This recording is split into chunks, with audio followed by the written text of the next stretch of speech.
I think to be a good leader, one needs to respect the people that you're supposedly leading and learn from them. It's a collaborative effort. It's not follow me. It's we're walking forward together.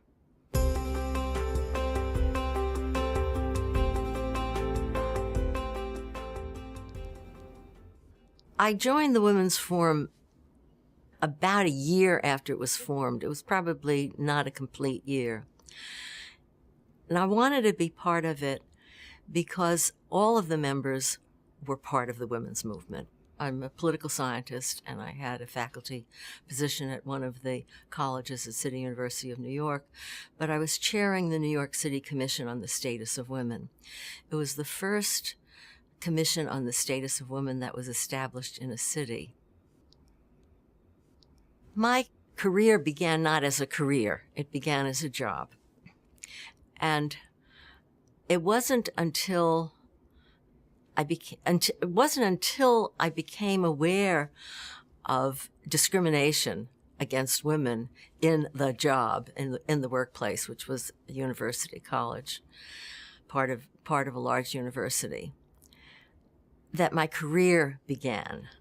Becoming aware of the discrimination within my department, then the college, and then the university, led me to work with 3 other women to organize the women of City University of New York to try to press for change. And when change wasn't forthcoming, we sued the City University of New York in federal court and won that suit.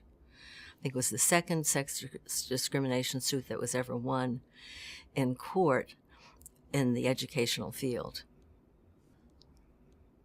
As an activist academic, I became also an activist in politics, trying to help women get elected to public office. I was involved in the creation of the New York City Commission on the Status of Women, working behind the scenes. Because of my work as an activist, particularly focusing on human rights, I was invited to join a group that was going to observe the election in 1990 in Nicaragua. And when I came back from that experience, I felt an obligation to speak about it because the United States had been so involved in Nicaraguan internal affairs.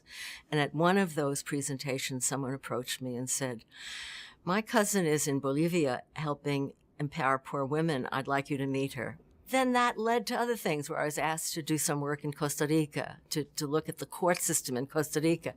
What I find significant in what I've done in my life, in my work life, is that it all fits in some way, even though it doesn't look as if it fits. It might put a different title on it. Why are we here? We talk about ourselves as being powerful. You're not powerful unless you exercise power. Power isn't like, I don't know, the color of your hair or something. It's not an attribute. It means you're making decisions that affect other people.